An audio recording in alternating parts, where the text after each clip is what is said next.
This is Joe Wong. Welcome to the Trap Set.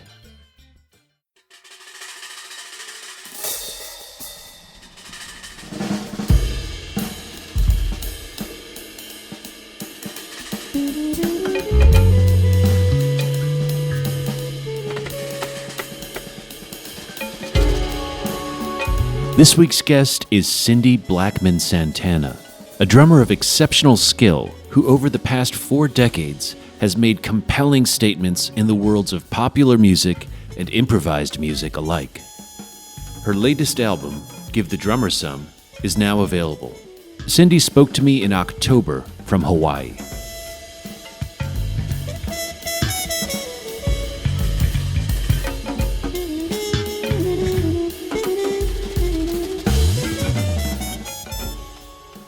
Hello. Hey, Cindy, how are you? I'm great. How are you? I'm great. Thank you so much for doing this. No problem. No problem at all. How have you been during COVID? I've been really good. Apart from, well, let me back that up a little bit. Apart from seeing so many people who have been disparaged, displaced, and just, depressed by this whole situation, apart from seeing that, I personally have been doing quite well. I got a lot done in this period. We were, at the time, the last 7 months, we've been in Kauai. And of course, between being so remote and also the lockdowns and not having a team, I had to learn how to do a lot of stuff by myself on my own. So I learned how to record guitar. I learned how to record my vocals. Guitar was very easy because that was just a matter of setting up the equipment. I was recording Carlos's guitar, and he knows exactly where he wants the microphones, where he wants them to face, and all that. So that was actually very easy. But I had never done that before. I recorded my own vocals. I had never done that before. I've recorded my own drums, and I've been in many sessions, but I've never recorded my own self. So I did that, and then also filmed and helped edit 4 videos. So, I learned how to do a whole lot of stuff out of necessity, but that was very good for me because now I have some things under my belt that I can draw from that I didn't have 7 months ago. So, we've actually been very productive in this period. How did you feel about recording your own vocals? The reason I ask is I've been doing that this week. I got asked to do a cover of a John Lennon song for his 80th birthday, which is today. And I was recording myself, and I feel like sometimes, especially with vocals, you can get into a weird neurotic space when you're recording yourself. You can because you've got to put several hats on. I found that I had to be my own technician, my own engineer, and then I had to sing and make it feel good, and be in pitch and be soulful, so it's a bit of a task because of the different things you have to do. I'm very critical of myself, so I would listen and say, oh no, that's not right, I got to do that again. Yeah, and you can do it an infinite amount of times. So that's the problem that I have is sometimes I'll focus on the technical aspect and then lose the vibe if I do it too many times. That can happen, and what I did, what I started doing, our engineer, who's great, he was working with me remotely to train me in terms of being his assistant, for some stuff that we were recording. And so I would do some takes and then send them to him. And I said, well, this is correct. This feels good. What's your vibe on this? Does this bother you? How does that sound? And so he would just give me, his opinion about, what he felt that track sounded like. And, you know, that helped because I had an outside ear to Yeah, listen that's so as well as important. myself. Yes. Somebody's mixing the song for me today. So I got it where I wanted, and then it was like, okay, I'll let somebody else make the decision as far as which take to pick. Yeah, I did a lot of that. I would just do, sometimes I did a couple of takes on something, And then I was like, okay, Jim, you choose, you pick the best one, and then send it back to me. And if I don't like it, then we'll work with the second take that I sent. So that works. I love not only the camaraderie, but I love having an outside ear, because somebody else is going to hear something differently, obviously, than you're going to hear it. And sometimes they'll hear something that you need to do, and sometimes they hear it as great as is, and you don't need to do anything. But you're so self-critical. Speaking of myself, Yeah. that you're going to say, "Well, that's not right yet." But as you know, we can sit there and say that's not right yet for the next 100 years. Yeah. So, do you have another side to balance out the self criticism? Is there ever a time when you feel really excited or proud of something that you've done? Yes, absolutely. Especially when I'm singing, because it's such a new venture for me. So, if I'm singing something and all aspects are good, I got good tone, I've got good pitch, and it feels good, and I'm like, oh, you're all right, I'm happy. But yeah, you have to, but you can't be so self-critical that you never get anything done. And there has to be some joy. So, I would also listen as a third party. I've done some production of a couple of really great singers in the past. Both actually are from Portugal. And, so I would listen to my own vocal as if I was listening to their vocals and, being the producer. So I would be in third person and put my producer hat on and listen to myself and see what I felt sounded good or what I felt needed, to be improved, what was right as is. I just had to put that hat on. Well, I want to go back in time. Where were you born? Yellow Springs, Ohio. Little teeny Yellow Springs, and the population when I came up was about 3,000. And it's called a large village. It's not a city, it's not a town, it's a large village. And even now, last I checked, the population was only 4,700. So it's not grown that much, and it won't, because they only allow a certain amount of infrastructure. So maybe, population wise, it obviously could grow, but it never gets beyond a certain point. It's really nice because it stays, thus far, it's stayed really small. I think that might be where Dave Chappelle lives. It is, exactly. I went there, we did a celebratory send off from my dad a couple years ago when he transitioned. That's the last time I was there, and we hung out with Dave. Your dad's been there the whole time? Nope, nope. We all moved out of there in 1971, I believe. My immediate family, anyway. We all moved out. My dad got a job transfer, and so he moved the family to Connecticut. We looked at Baltimore at first, and I was really glad we didn't move there because the neighborhood that we went to looked just like cut and paste, because every single house looked the same. Everything was the same color. I was like, I don't want to live in this. I don't feel that, because Yellow Springs is very individual and very creative. A lot of creatives there. So it's got that kind of energy, and so I was really happy that we didn't move to Baltimore. We ended up going to Connecticut, as I said, and further east, and in terms of the houses being different, that wasn't very much different because we ended up moving into a condo, townhouse rather. But there were some other things about Connecticut that were pretty cool. And one for me when I became older was that it was pretty much smack dab in the middle of Boston and New York. And Boston is where I ended up going to college, and then I ended up moving to New York, where I eventually knew that I would wind up anyhow. Right. And I think you studied with Alan Dawson when you went to college, correct? I studied with Alan after Oh, college okay. because when I got there, he had retired already. And Oh, got it. unbeknownst to me, he was teaching in his house, from his house.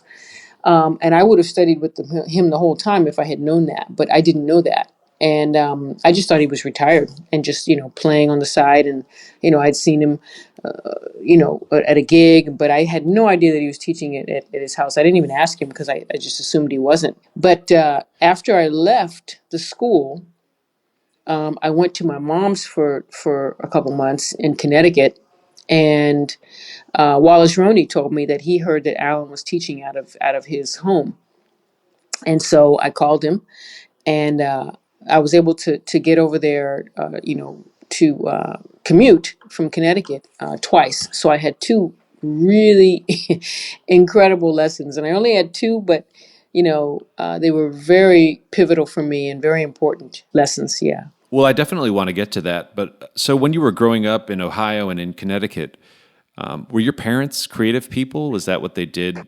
I know you mentioned your dad had a job transfer. My dad was in engineering, and he was creative in the aspect of him listening to music because he loved music. So he had some jazz records. One of my favorites that he had was an Ahmad Jamal record.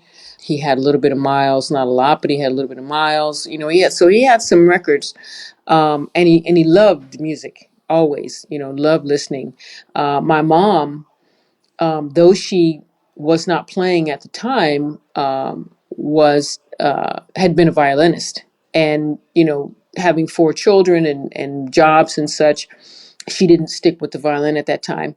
But she, in her own way as well, is very creative. And then my older sister sang, so she had that bit of creativity. My older brother didn't play anything, but he was a great listener and of music, and he was definitely inspired by creativity, and he was creative. I remember one time he said, "Hey Cindy, what would it be like if you played a ballad just like rolling on the snare drum or doing those sounds?" I don't know if he knew what a crush roll was or buzz roll, but that's what he was describing. And when I learned later, after doing more study of music, some years later, I was like, this is what my brother told me, and this is basically the way that Tony Williams is playing Mademoiselle Mabry. Right. You know, So your brother just had this advanced concept going on. Yeah, man, it was incredible. And then my younger sister picked up the piano, and she started singing and an acoustic guitar. Both of my grandmothers played piano. My mother's mother, so my maternal grandmother, played professionally. She taught, and she was just incredible. My paternal grandmother played in church, and she could read and sight sing. And my uncle was a professional musician. He played vibraphone and guitar, and he sang, acoustic guitar, that is, and he sang. So, and I have cousins who play. So there were a lot of people in my immediate family and in my surrounding family and with surrounding friends who were definitely creative people. What was the first instrument that you played? Oh, drums for sure. When did you start Yeah. playing? I started getting drum sets when I was about 7 years old, and I got these little Beatles kits that were like, they're made out of cardboard and paper. Uh huh. So they didn't last very long, but oh my goodness, for the day that I had them before I tore them up, and my mom is sitting here laughing at me. For the day that I had them before I tore them up, I was just in heaven. It was really great. So they definitely played their role in keeping me inspired with something that I really already was in love with. So did you fall in love with the drums before you even started playing? I did. Yeah, just from hearing them and hearing, music and hearing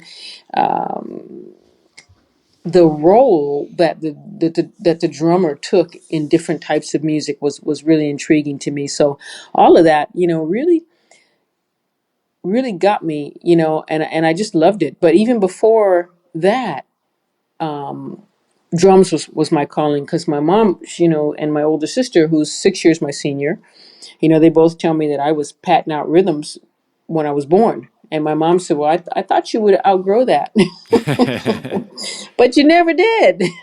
Well, I guess you're a singer now, so you can put the drumming behind you. Absolutely not. That'll never happen, my friend. You know, no, nothing will ever supersede drums for me. That's the instrument to me. That's my calling. I wanted to do that ever since I was young. Singing is a great exploration, and I like it. I like it a lot, actually. But drums is you know the essence of my soul. It's the pulse of the universe. It's the pulse of the heart. Rhythm, the rhythm of life. To me, that's really my highest calling in terms of music is to play the drums. And melody is a beautiful thing, and I love it, and that's why I like singing. Harmony is a great thing, and that's why I like to write with the piano. But I'm not a piano player. I sing better than I play piano. But yeah, nothing will ever be able to take the place of the drums for me. I played piano first, and then I moved to violin and clarinet in school, in elementary school. And when I was 11, I started playing drums, and instantly I knew that's who I was. And it felt like a vehicle into the world, and a way that I could enter into the type of music that I really loved. And it was intuitive in a way that that the other instruments hadn't been, and visceral. And I can just remember the feeling of joy in my body when I first started playing on a drum set. There was a drum instructor that lived a couple blocks from where I grew up. And I went into his basement, and I can still remember that moment. I can remember how it smelled down there. I remember everything about it. I remember the posters that were up of Elvin and Steve Gadd and people like that. But I wonder if there's a moment like that you remember, as far as like when you started playing, when you realized that this wasn't a hobby, it was part of who you are. I think I've always realized that. I don't know what the exact moment was, but I've never really seriously considered doing anything else. I just knew that's what I wanted to do. When I was very young, living in Yellow Springs, I just saw the drums as part of me. I was a child, and I didn't know what that meant. I didn't know what touring meant. I didn't know what it was to practice the instrument or play in a band. I didn't know any of that. I just knew that this was something that I loved, and I really wanted to do it. You know, so it was something that I always knew. I don't know that there was a moment that flicked and said, "Oh, this is the lights came on. Oh, this is the thing." No, I always felt that.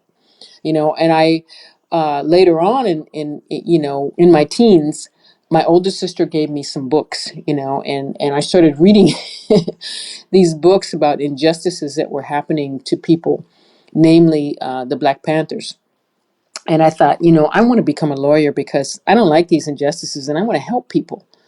So I looked into I looked into law, and then I was like, oh, no, no, no, no, no. That's a lot of study. Not that I was scared of the study, but I was just concerned or turned off because I knew that meant I wasn't going to be playing drums, you know. So that was a no-no for me.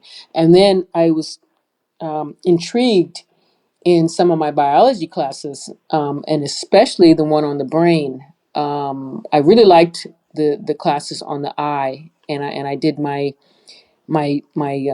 yearly project on the eye, the workings of the eye, the eyeball, which is pretty amazing to me. But the brain really, really intrigued me, and so then I thought about becoming a brain surgeon. I checked into that too. I started, reading some books on, what it would take, checking around. I'm like, oh no, I couldn't do that either because I won't have time for the drums. It'd be like 20 years before I can play drums again, you know? So drums always won out for me. It was always the thing. You mentioned that your parents were both music lovers, and so were your siblings. When did you start to kind of develop your own taste as a listener? That started to come at around 13, 12, 13, where I was really, really honing in because I liked pop and I liked rock. I liked jazz, but I didn't really know it until 13.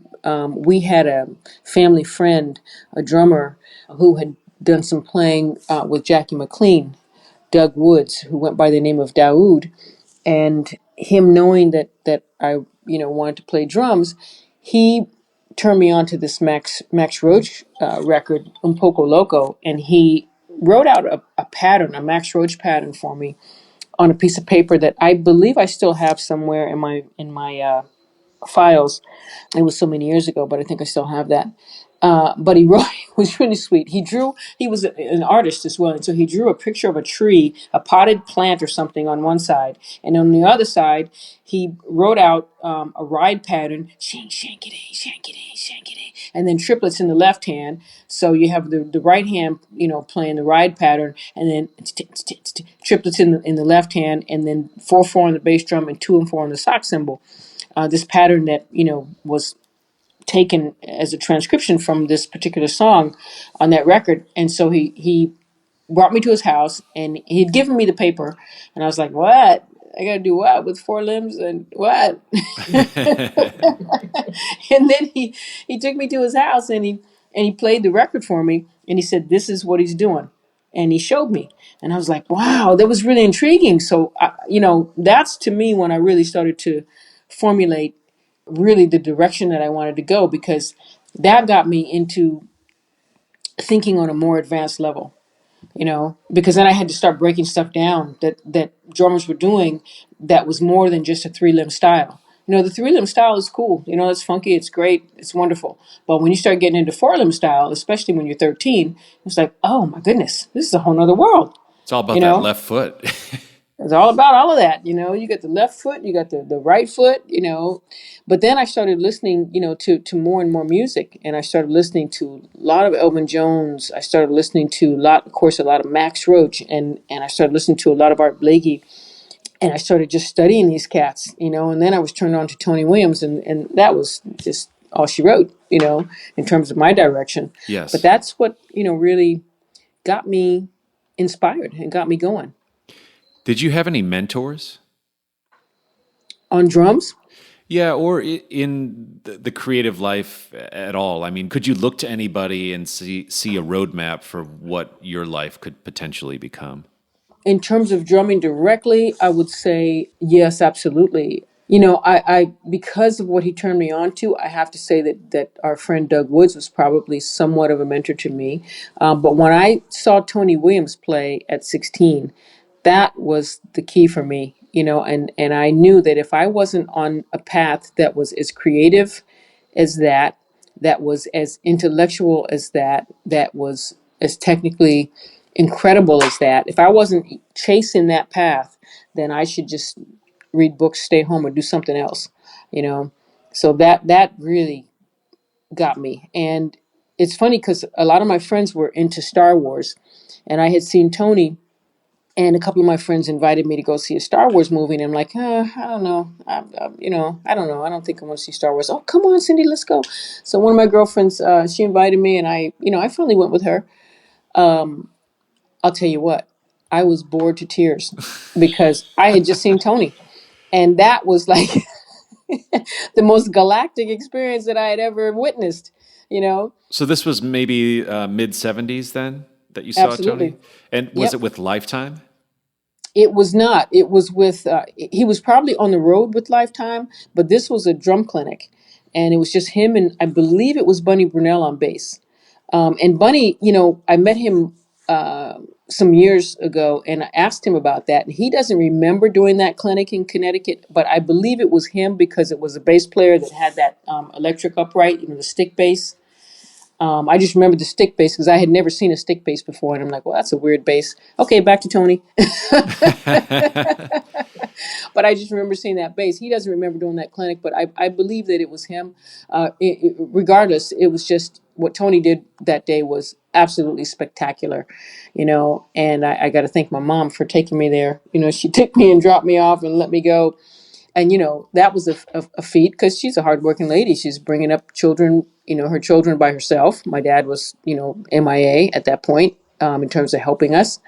So it was a lot for her, but she did it. She got me there, and so I got to see the greatest individual that I've witnessed on this planet in terms of, his musical accomplishments, along with, of course, the others who stand next to him, or that he was on the shoulders of, like Art Blakey, Elvin, Hmm. Max, all those cats, Miles, Philly Joe, Roy Haynes, all these incredible drummers, Kenny Clark and Papa Joe, you know. But for me, the cat that really turned me was Tony. What about his style resonated with you above everybody else? Everything. First of all, before he played very much, he just hit the drum once, and the tone Hmm. was so great that if he didn't play anything else, I would have been happy with that because the tone was just so beautiful. His technique was just otherworldly. I mean, my jaw dropped to the ground. And his concept was like so advanced. I was tripping. I was like, how is he doing that? How is he thinking of those things to play? How is he breaking that up? So, it's taken a lot of study for me to really get into and, under the hood of a lot of the stuff that he's doing, and happily study because I love it, but it was just really, it was freaking amazing. Can I just say that? It was really incredible. And you said that, this gave you a new resolve to pursue music and drumming. So how did your behavior change after that day? More focused, gave me focus and direction, and it gave me a knowing about what I wanted to do. And I didn't always know how to go about it, because all the cats that were around me, and my mom, I was a young girl, so she was very protective, and she wasn't letting me go just hang out with any old cats that I wanted to hang out with, because she was like, oh, no, no, no, that's not going to happen. You're going to grow up too fast. You go out and hang out at this bar, that bar, that's not happening. You're not doing it. So she would let me play with people my own age, and at like high school functions or at the park or this or that. But I wasn't allowed to just go, clubbing and hanging out, in clubs. I think she took me to a club one time or something, maybe twice, but she wasn't letting me do that because she didn't want me to grow up too fast. Understandably, 'cause I was a little girl, but it was just like a pathway for me to delve into this immensity of creativity that my young friends just weren't at that point, And I had some good musicians who were my friends. They were really good, but they were into commercial stuff, pop stuff, rock stuff at the most advanced, or the most aggressive or most passionate, maybe some rock stuff. But nobody was into Miles Davis or any cats like that, And so I didn't really know how to push myself forward. I just knew that I wasn't going to be able to go where I wanted to go with the current set of cats that I was playing with because they didn't hear that way, So fortunately, I went to Berklee College of Music, and that's where I met a whole new crop of people who were really, trying to learn everything they could, just like me. And so I ended up playing in a whole lot of different bands, sometimes two or three bands, different genres, in one day. Like some cats who are playing off of African Latin rhythms, funk cats, straight ahead cats. I was in an odd meter fusion band, and I was in a straight ahead band. I was in a vocal kind of jazz rock fusion band, and then I started my own band. So there was a lot of opportunity to play with a lot of different cats, and that really helped open me up and helped get me onto the path that I really needed to focus on and get on so that I could progress in the way that I wanted to, What was your goal at the time? to become better, to become more advanced, to get myself ready for going to New York. And I didn't think I was ready. I actually, and my mom is sitting here. I guess I have to say it. At one point, I stopped going to classes, and I was just because the band that I joined, we had this practice room, and we shared it with another band, and nobody really went in there. We would practice maybe twice a week or something. They'd practice maybe twice a week, but the rest of the time it was just vacant. So I was like, oh, I got keys. I'm going to go in there. So I would go in there, and I got the neighborhood was fine. It was near Berkeley, but it was Back dark Bay. out, and Yeah. and so in Back Bay, absolutely, it was right in Back Bay, and so I was scared about coming out at late at night. So I would go in there and stay until like 7 or 8 in the morning when it was daylight.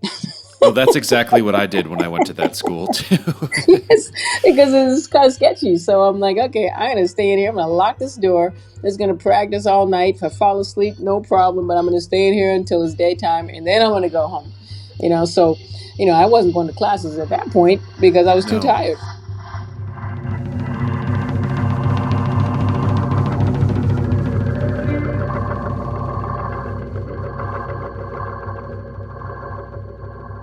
Where are you going?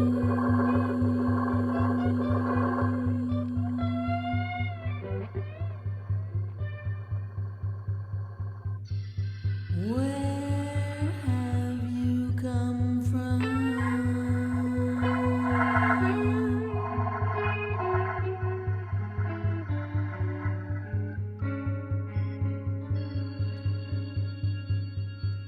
If anyone asks you,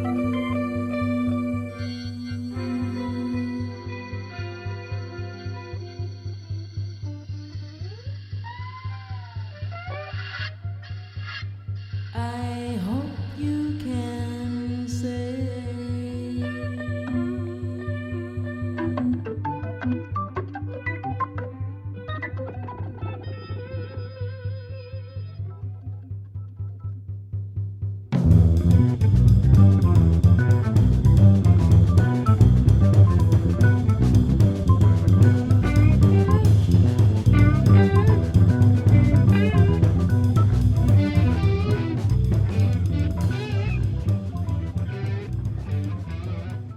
For me, it felt like there was so much information coming in and not enough Hmm. time to process it in practice. So I would do the same thing. I would sometimes cut class to go practice. Yeah, yeah, I know that feeling. I know that thing because for me, I wasn't getting enough focus on the actual playing of the instrument. you know and Berkeley has some great programs. I learned a lot from the writing program, from the harmony. They had some really good programs there. They do have some really good programs, but I didn't feel that I was able to focus as much as I needed to and wanted to on actual playing, to prepare myself for New York. And I probably wouldn't have gone to New York when I did if it weren't for Wallace Roney pushing me to go. And he was saying, "Oh no, you're ready. You should go. Whatever level you're at," he said, "you're going to raise your level." He said, because all the levels of every musician are there, from novices to amateurs to intermediate to advanced to innovators. And he was right. So I eventually said, "Oh, okay." I'm gonna just throw myself in, and 'cause I probably would have stayed in Boston for another couple of years, still just practicing, and playing around, gigging and just trying to get my thing together before going, But he was like, "No, no, no, you should go. You gotta get in. You gotta dive in." And I'm glad I did because when we were there at the very beginning, all the innovators were alive and well and still playing in New York. Miles Davis walking around. We went to Miles's house and we sat in a car and waited for him to come out. You know, and I would run up to the guard at the apartment. And I would say, and I said, "Is Miles home?" And he said, "Yeah, he's up there." And I said, "Well, I have a letter for him. Can I give it to him?" And he said, "Well, I don't know if he's coming down." And then I went back in the car and we were like, "I got to try again." So I went back over and I said, Did you hear anything? Do you know? And he says, "Well, actually, he and Cicely," this is when he was married to Cicely. He Yeah. said, "They just called for their car. So they're going to be coming down in a few minutes if you want to wait." And I said, "Yes." So I had my little letter for him that I wrote. I don't even know what I said, but, obviously, "Miles, I want to play with you." But I had my little letter for him. And when he came out, we were both like, just gushing and sweating. My hands were clammy, and that's very unusual for me. And I ran over there and I started talking to him. I told him that I wanted to play with him. Gave him my little funky letter, and Cicely was looking at me like, "What?" And Miles he seemed tall because I was on the street and he was on the curb, so he was kind of looking down at me and he's like, "You want to play with me? What?" And I said, "Yeah, I do." So that was funny. That was my intro to Miles Davis, but it was great because Art Blakey was alive and well and playing, and we became tight. I became like his daughter. I was at his house almost every day, babysitting for his children, hanging out with him. I got to rehearse his band. He came over to our house. It was great. Al Foster and I became great friends. We were talking on the phone all the time. Every week we had several conversations, and we talked about Sonny Rollins, Miles Davis, and Tony Williams. Those are the three people that we talked about, in every conversation. It was fantastic. I mean, all the cats were there. I even met Kenny Clark. I Yeah. got to see Papa Joe play, and, Jimmy Cobb, Philly Joe, Roy Haynes, Elvin, of course, and, Lewis Hayes, Billy Hart. All the cats were Yeah, there. Lewis Hayes Dizzy, was I on got this to see. show a couple years ago. I love that I guy. love Lewis. Yeah. Love Lewis. Great, great, great. That lean cymbal beat that he's got, with all that drive. He's just, he's just full of joy, and you hear that in his playing. You see that when you're with him, like he just start laughing out of nowhere, just start laughing and push his glasses up and just laugh, So, being in New York at that time was so spectacular. I wouldn't trade that for anything. I'm so glad that I got to be there. It was just really incredible. And you realize when you're looking at these cats, whoa, these are the cats who made this music, you Yeah. know? These are the cats who came up with it. Dizzy Gillespie, I got to see him several times. He came up with it. Art Blakey, he was the first drummer. He was playing with Billy Eckstein when Dizzy and Bird broke off into the small groups. So he actually played with them before Max did. He just doesn't get the credit because Max recorded before him. But Art actually played with them, in the small groups first, you know. So it was just, man, just incredible. I think about it and I just thank my lucky stars that it worked out that way, that I was able to experience that and witness that. Yeah, good thing you didn't stick around in Boston for another few years. Good thing, man, because that wouldn't have been happening in Boston. What was your first job when you moved to New York? My first job was Jackie McLean first, and then Sam Rivers, and then I played on the street. Playing on the street is fun because when you play in a club, the clientele tends to be from a particular demographic depending on what the club is, but out on the street, everybody's out there. That's what I like about playing on the street. It was so much fun playing out on that street. Are you kidding? I mean, you know, there would be some old cats that would come out, and you're like, what's this old bum doing? Like an old cat, the homeless cat. But that homeless cat wasn't always homeless. And sometimes those cats were the cats who were on the scene when the scene was really hot, 50s and 60s. And they saw a lot of music and they would come by and start telling us stories. And I'm like, is that story true? And I was friends with Arthur Taylor. And I mean, on several of those stories, I called AT up and I said, man, this cat was out there telling the band this story. Is this true? And he would say, yeah, because he was there too, And one day we were playing, and we were playing, and we took a little break, and I walked around. We were on Sixth Avenue and 42nd Street, and I walked around the corner, and I saw this cat hovering on the wall, like just holding the wall was holding him up, basically, you know, and he had just been there listening to us playing. And I look at the cat, and I took a double take because it was Dexter Gordon. And he lived up. He lived on the other side of 42nd Street at that artist building. I forget what it's called, but he lived is 42nd and between 9th and 10th, I believe. He lived in that building, so he just walked over, and he was obviously under the influence of some spirits, but he was there. And then I always talk to cats who are like, yeah, Cindy, I saw you out there playing with George Braith and all those cats, Oh, I know George. I know his whole Yep, family. George Braith and Tommy Turrentine. before he passed, Tommy Turrentine was out there playing. So actually, some really good people. Larry Smith, this alto player from Detroit who sounded like Bird. He was crazy good. So he was out there playing.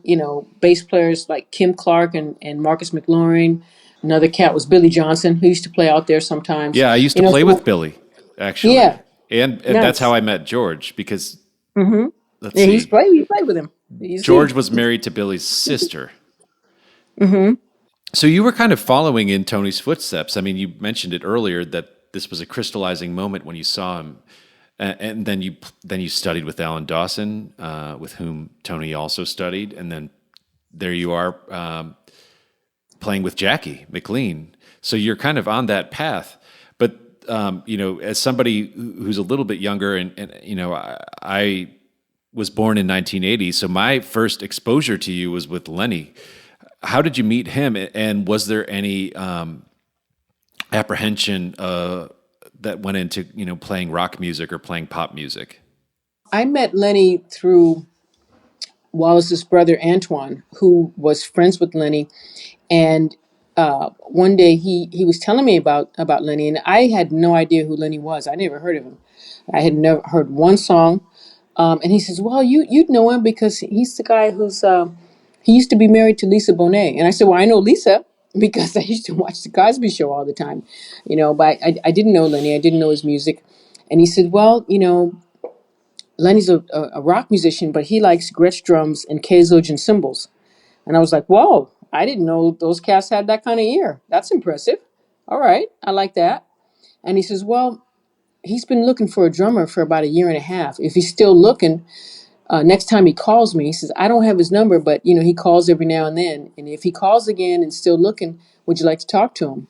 I said, "Okay," not really knowing what that meant, or not really even taking it that seriously, because I figured, is he ever going to call again, or would he be interested in playing with me, or what? I didn't even know, and I hadn't even heard his music, so I didn't know, what was happening with that. Um, I really forgot about the phone call, and about 3 months later, Antoine called me and he said, "Hey, Cindy, Lenny's on the other line. You want to talk to him?" And I said, "Okay." So he patched us in, and I had a conversation with him. And Lenny said, "Well, do you have drums set up in your house?" And I said, "Yeah." And so he said, "Well, can you play?" And I said, "All right." So I played. I my first thing was thinking, oh, I wasn't really playing that softly, and the phone speaker is small. He probably couldn't even really hear anything very clearly. But at that time, that day, Wallace was at my house, and he saw me playing, doing this thing on the phone, and he was in the background, like like going, "Yeah, you're killing it! Wow, that's killing!" I was like, "Okay, I feel good about it," but I don't know if it came through on the phone speaker. So I got back to the phone after playing, and I said, "Could you hear that? Was it clear?" And he said, "Yeah, I could hear it. Can you fly out to L.A. right now?" And I didn't have any gigs. I'm like, "Okay." And he said, "You know what?" He said, "Come out for 2 days. Just pack for 2 days. That's it." He said, "Come out, play with my band, no strings attached. I'll send you right back home, you know, and that'll be that. We just have a little session and just see how it feels." I thought, okay. So I packed, basically two changes of clothes. I packed for 2 days, like he said. They sent me a ticket, and I went out. Like, I had a 6 a.m. flight the following morning. Got out there, and there ended up being an audition, like a full scale audition, unbeknownst to him too. His manager made an announcement on some radio station, and so there were like 38, 40 drummers there. I think 40, including me. And when I got to the airport, he and his assistant picked me up. And I was thinking, how are they going to know it's me? Because I don't know these people. I don't really even know what he looks like. How are they going to know it's me? Well, I have my drumstick bag. And then when I see this person walking up, I knew that had to be him. With his big dreadlocks, I'm like, oh, that's got to be him. I'd never seen him before. I had no idea what he looked like because I hadn't checked. But I'm like, okay, that's got to be him. And of course it was. And it's funny because he didn't take me right to the place where he was staying, which is where that we were going to have this jam session turned into audition. He took me to a casting that he was doing for some movie. And then after he did his casting, and I waited, okay, he's doing a casting. That's interesting. So then he took me to his mom's house. And I didn't know who his mom was until she opened the door. And I was in love with his mom because I used to watch the Jeffersons all the time. Yes. So when she opened the door, and I'm like, that's your mom? Man, wow, that is awesome. And she was so sweet. She's just so easy to love. She was the sweetest, sweetest, sweetest. Just so kind and just, really just a beautiful spirit. If I could choose my mom's best friends, that would have been a lady I would have chosen to be her best friend. Because she was just, I thought she was amazing. So after that visit, we stayed there for a little bit. And then we went over to this house that he was staying in, which Rick Rubin, the producer, had just purchased. In I think Malibu? no, this is in LA. Oh, in the hills. Yeah. And this is it's probably before he lived in Malibu. I don't know his timeline, but I know this was in Beverly Hills.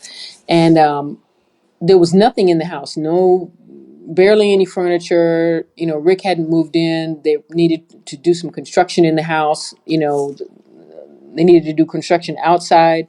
And so Lenny was kind of just staying there until I guess the stuff started. I don't really know. But that's where he was staying, and that's where we were going to have this session. And so they told me to, sit down in the basement kind of foyer area because the gear wasn't there yet. It was late. So it's coming from SIR, but the delivery was late. And so then I saw a cat walk in with a snare drum and like saying to myself, that's a weird way to bring a drum set in. Then I saw somebody else with a pedal, somebody else with some sticks. I'm like, oh no, these are drummers. So then there's like a whole cast of all these drummers that just flooded in. And I'm like, oh, this is an audition, you know? So the drums and the guitars and everything finally got there. And, but I was tired because I was anxious. So I didn't sleep the night before, barely slept on the plane. So I went outside and sat in a lawn chair by the pool that had no water in it. And I fell asleep. And so they auditioned whatever drummer was that they saw first. I don't even know who it was. And his assistant came out. She says, "Oh, Lenny was looking for you. He wanted you to play first, but he couldn't find you. So he already started. But you're up next. You'll be second." So I was like, "Oh, okay." So I kind of slapped myself awake and went in there and we played. And it was fun. I had a blast. We had a really good time. And he called off the audition. He said, "Okay, that's it. I choose Cindy. I found the drummer that I want to work with." And his manager, apparently, I went out of the room, and I guess his manager said to him, "Hey, man, but you got like 38 cats out there. It's not really fair to them. They came all this way, and you're not going to hear them." So he auditioned every single one of those drummers, every one of those 38 remaining drummers. He auditioned all of them. And he actually found one in there that he liked. There was another drummer who called, and even though he was told not to come, he flew over from London. This drummer, who's actually a great drummer, he passed away. I really liked his playing, Michael Lee. So Michael Lee came over. He got there the next day, and the other drummer was already there. So that day, Lenny had me play opposite of each of these drummers. So I would play, Michael played, I played, Michael played. Out of that, Lenny still chose my playing. Wow, so it was like a showdown. It was like showdown. So then I did the same thing with the other drummer, and he still, chose me to be the drummer. And then we just, started. I started learning the music, and instead of staying 2 days, I ended up staying 2 weeks. Washing my clothes out every other day and eating pizza every day. We had Damiano's pizza, cheeseless pizza with spinach dough crust. I'll never forget it. It was delicious, but I ate that pizza every single day. They would just get some pizza and kind of toss it down to me in the basement while I was learning the songs and going over everything. And then we would rehearse at night. And I practiced on my own during the day. We rehearsed at night. And at the end of that, we did Are You Gonna Go My Way? The first video I did with him. And after the video, he and Craig, the guitar player, the original bass player, Tony Bright, and his assistant, Deborah, and his manager, Craig Fruin, they walked me outside. And Lenny said, "So you want to join my band?" And I said, okay, when do we start? And he started laughing. He said, it started 2 weeks ago. So that was the beginning of my stint with Lenny. How That did went up to 2007. And then I stopped playing with him in 2007 and started up again 2014 and 15. So yeah, about 17 years altogether. how did your life change when you got that gig? Oh man, that was a big one for me because it really put me on the map in terms of people listening to me as a drummer.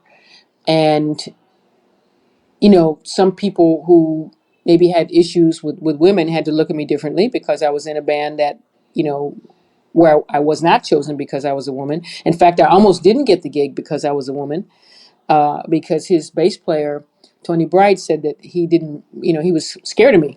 He said, "Oh, I don't want to play with a woman."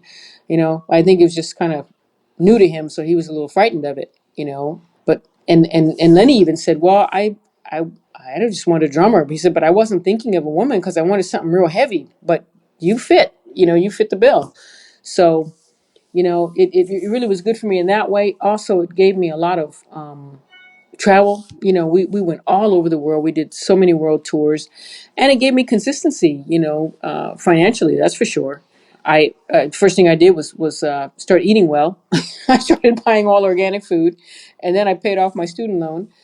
So it did a lot for me, that gig. I'm really grateful for that time, for and I don't mean just because of the last thing I said, the finances, but I just mean and that was a part of it. I'm not going to lie, but basically, the chance to play and to play consistently was really fantastic. The chance to tour and go all around, see other bands, develop with a band. I like sticking with a band, a group of people, and really developing something within that group. And that's what we were able to do with that situation, because it stayed the same for quite a long time. One member came in and out, one member left, but everybody else was the same for years, so we were really able to get to some really incredible textures and feels, with knowing each other's playing as well as we did. So, like I said, I'm very grateful for that experience. It was awesome. Were you able to experience the same type of joy playing that music as you did, say, when you made a tribute album to Tony Williams or something more ostensibly advanced?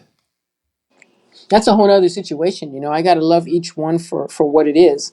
And, playing something that is highly creative, that's my design. That's who I've been all my life, so that touches a whole another level of my core, you know. And with Tony, he's such an influence on me. To play any of that music is like the highlight of my day, of my life, so it's a different thing. When you're playing in a rock band like that and people are expecting you to play the same beats and and sometimes maybe even the same fills night after night, can you approach it in a creative way that's fulfilling to you? You can approach it. For me, I did approach it in a way that made it fun for me. And firstly, you know, I take each day for what it is, because each crowd is different and each crowd deserves the best that you're going to give them. And no crowd deserves some leftover smudges from the day before, unless they're great smudges. So they deserve your fresh energy. They deserve your full attendance, mentally, physically, emotionally, because they're giving you theirs. That's why they're at the concert. So I never looked at it like, oh, I got to play this same old thing again. Because I just try to make it fresh and make it feel. First of all, if I'm playing the same thing, I just made it feel as fresh as possible. Secondly, I would do little things that only me or maybe another drummer or a hefty drum listener would notice.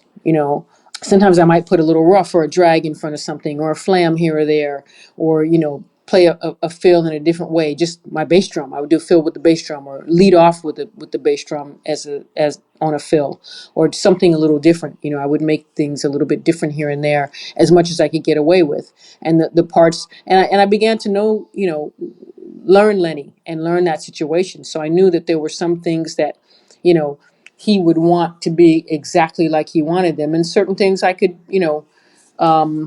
push the envelope on. So, I did that. And then we had, sometimes I would get a drum solo, and that was fun because then I just did what I wanted to, and basically, and then sometimes we'd have songs that were on the more creative tip, where there's a little more improvisation happening. But when you accept to play a gig, either you're going to play that gig and give it whatever you're going to give it, but also satisfy the situation, or just don't do the gig. I read an interview where you said that you want to become a virtuoso, and to you, virtuosity is the ability to say anything you want on your instrument at any given moment. I wonder if you always have something that you want to say, or if there's ever been a time where it felt like you were having difficulty figuring out what it is you wanted to say.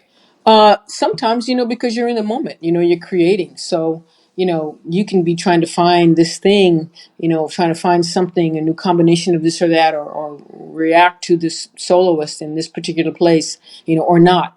So yeah, that can happen, and that's part of the territory. Art Blakey used to say, if you're not making any mistake ever, that means you're not trying. You're just relying on what you got, but you're not pushing yourself. So you got to push yourself mentally. You have to push yourself physically with what you're playing. And I don't mean just strength wise. I just mean with the actual notes that you're playing, but you got to push yourself in every way in order to get to something else. So when I'm playing in a situation that's creative, and I'm just going for things that I hear within my taste, within what I think is musical. Yeah, I might make a mistake here, I might make a mistake there, but you know what? I'm going for the passion of the moment, the creativity of the moment. And eventually, like I said, when you become virtuistic enough, those things become less and less. If you listen to eloquent improvisers, like Herbie Hancock, like Wayne Shorter. I don't know if Wayne Shorter made a mistake. Maybe he played something he wasn't thinking of, but to me, it was ingenious. I loved it. I was listening to Tony one time, and Al Foster was there. We were at the Vanguard, and we were watching Tony. And Tony played something, and Al and I went, "Ooh!" Oh, we were like screaming. It was incredible. And Tony had this look on his face like that wasn't what he wanted to do.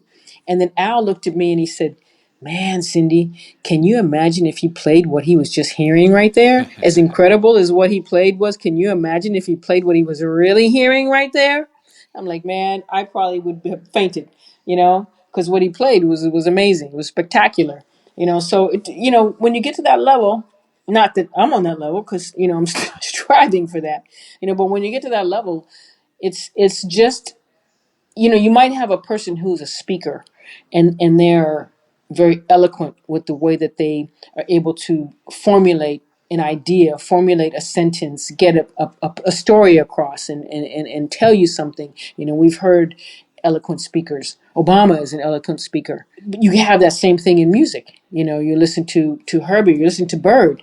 Charlie Parker was very eloquent, and a complete virtuoso in every respect on his instrument. So it's about a level, and if you are in your creative zone, then like Miles Davis would say, there are no mistakes. Right. Because if you're being creative, then whatever you're doing, you turn that into something. He told Tony Williams, and you've probably read this like I did 55 times or 100 times. If you stumble, make that part of your statement. And that's probably exactly what he was doing that night that you were watching him with Al Foster. Maybe, I'll tell you what, and we didn't care because what we heard was incredible. But for him, and I can understand it, for him, he was hearing something else, but for us, it was like, it was that, and it was there and beyond. Yeah, it's interesting because, eloquence is difficult to achieve, but it's not the end in and of itself, right? It's there to then give voice to something even deeper that comes through you, like that creative energy that you were talking about. Similarly, I find that, there's this fine line between intention. executing an idea that you have in your mind and then surrendering and letting the ideas come out. And I wonder if you would agree with that, and if you have a strategy for kind of balancing those forces in your playing. Well, there is. There's a point where, whatever you've practiced, whatever you've done, and on your own time, you just got to forget it and let the music happen. But when in a clinic, Wayne Shorter was asked about the same kind of thing. He was like, well, the person said something to the effect of, what do you draw from? And I heard Tony answer this thing in a very similar manner. What are you drawing from? Are you drawing from things that you practice, things that you learn, things that did the band rehearse things and you come up with things together? Is it all improvised? Is it this? Is it that? And he said it's all of the above.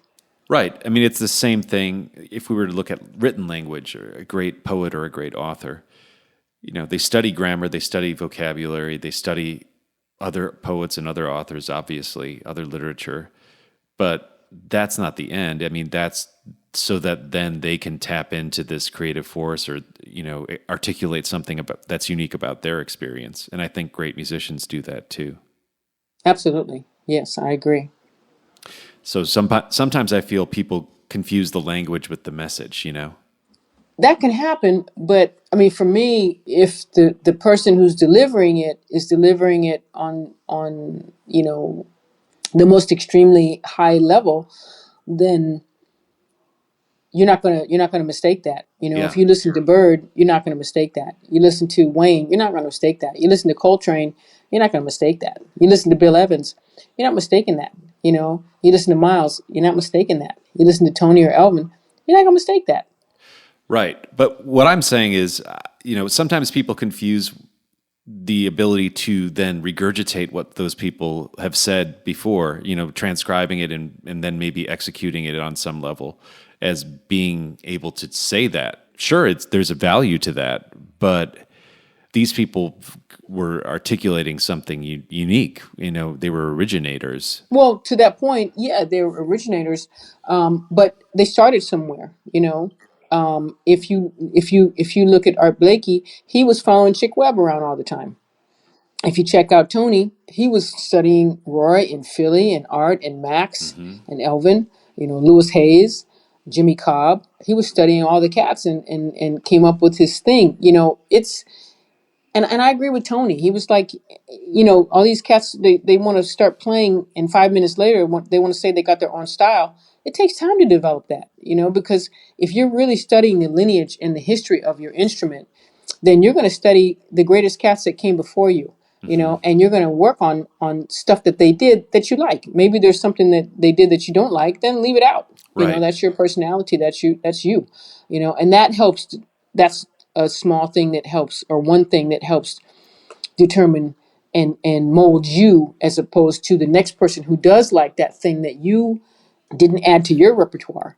And then that's you so keep important going. to know, that it's okay if something doesn't resonate with you. You don't have to obsess over it. You can just move on to the next thing that does resonate Move on. with you. It's okay, and you And should. sometimes, that thing that doesn't resonate with you 10 years later, you hear it again, and then it makes sense all of a sudden.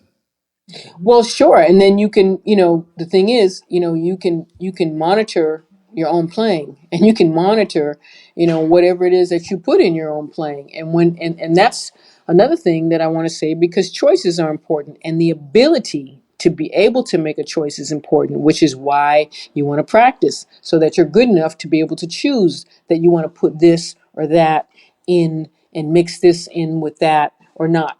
But if you don't have the facility enough to do that, then you're certainly limited in the choices that you have. When you're playing live, how much of the time are you thinking? uh it depends. That's all. You're in the moment. I'm thinking a lot depending on what I'm playing. I'm feeling, I'm thinking, I'm hearing, like if we're playing over a particular form, I'm interjecting with the soloist, and maybe on this turnaround, I'm going to play something. On the next time the turnaround comes, I'm going to leave it blank, or, It just depends, but there's always thought because, when you're playing creative music, it involves a lot of things. Creative music involves heart because you're feeling, and that always changes. It involves the street because you're expressing and you're living in the moment. So you're seeing the changes that are happening and you're, influenced by that. So that all goes into what you're playing. But it's also part intellect. So you're using that brain, that God-given brain, and I want to use my brain. So do I think? Absolutely. Hmm. I want to. I mean, there are times when, you're just letting go and it's just flowing because you're channeling, you know. But we have a brain for a reason. It's not to sit idle, it's to use. So, you can't be just some sort of computer and sound stiff, because we're not, we're human beings. So you want that to come through. So you don't want to just calculate and just think, oh, I'm going to play 6/4 right here, and then I'm going to play a bar 7, and then I'm going to cheat, cheat, cheat, cheat, cheat, cheat, cheat. No, that sounds boring. I don't even want to hear that. When I start to hear that, it turns me off. I mean, people play like that. Some people, you know. Some people do, and you know what? I choose not to listen to that. Yeah, me neither. Uh, well, what do you think about most throughout the day? What do I think about most? I think about elevation, elevation of my spirit, elevation of my musical sense. In terms of my playing, my writing, everything that I'm doing musically. I think about raising the bar in every aspect of my life, every day. I think about how can I become a better Cindy? What did I do yesterday that I could improve on today? Or How would you answer wow, that question? huh? How would you answer that question? It depends on the given day, you know. It might be that I saw a person walking down the street and I should have smiled at them because they were looking depressed, and maybe that could have helped them uplift. And I didn't smile at them because I was in my own thing, thinking about my car or my keys or my food or my something, you know. So it depends on the day, it depends on the given day. I spend a lot of energy reading books with positive energy because I believe in the vibratory frequency of this realm, of this planet, of people, and of our spirits. And so I believe that if we are all in the mode of raising our personal vibration, that we are all going to help raise the vibratory frequency of everything and every person that is here on this planet. So I spend part of my day doing that, you know, and I have certain books that I read. I have focuses that I do, focus meditations that I do. Is there a book you would recommend to our audience to that end? Oh, sure, there are several. I mean, the one book that I'm reading right now, it's a big one. It's very thick. It's probably about 4 or 5 inches thick. It's called The Knowledge Book. I read that every day. And, if I miss a day, oh, it doesn't feel good. If I miss a day and I'm really tired and I think, okay, my eyes can't even stay open anymore, I just have to read a few sentences or read a page or something, even if I'm not reading, the whole thing. I mean, the whole chapter that I set out to read. But that's one that I'm reading right now. Well, Cindy, I could spend several more hours talking to you. I mean, I think we could spend a whole day talking about Tony's cymbal beat alone. I don't Yes, want to we take up could. too much more of your time. Thank you so much for being on the show. I really appreciate it. Oh, my pleasure. Thanks for having me. And I really like the line of conversation. You know, it's relieving because music is not just a one-sided thing. It's this oftentimes, especially when you're talking about creative music, it's this really undescribable thing. Like, how do you describe? And I'm going to steal this quote from Wayne. How do you describe the unknown? And that's where you want to go. You want to take all the facility that you have and you want to go to the unknown. It's like you build a rocket ship and you have all this technology, but why did you build that rocket ship? Because you want to go to some place that's unknown, and that's what to me is a great parallel for music. And so it's just hard to sometimes to really put that into a a box, so to speak, to present it, but that's what it is. It's like this unknown and this journey and this story that you're making, this movie that you're creating, and then these textures that you're adding. But you don't get to the level of the innovators unless you study, unless you practice. You have to spend time by yourself on your instrument, you and that drum set, or you and that guitar or that trumpet or whatever it is. You got to spend time on that. You got to think about the music. I hear music in my head all the time. So I might be sitting talking to somebody, but I'm hearing something in my head. I might be hearing this chord or trying to picture this rhythm, and hear this rhythm, this pattern, or maybe I'm hearing a bass line or some song or something, but there's always that relationship there with me to the music, because it's like praying. It's the ultimate channeling and the ultimate connection for me to the creator.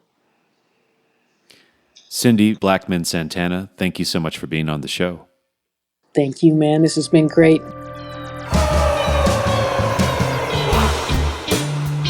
The Trap Set is produced by me, Joe Wong, along with Chris Karwowski, who also edits the program. Follow us on Twitter, Instagram, and Facebook at The Trap Set, and visit our website, thetrapset.net, to subscribe to our show for free. If you enjoyed what you heard today, please donate to our show. If you can't afford to donate, please tell a friend and give us a good rating on iTunes. Send your feedback and guest requests to thetrapset@gmail.com.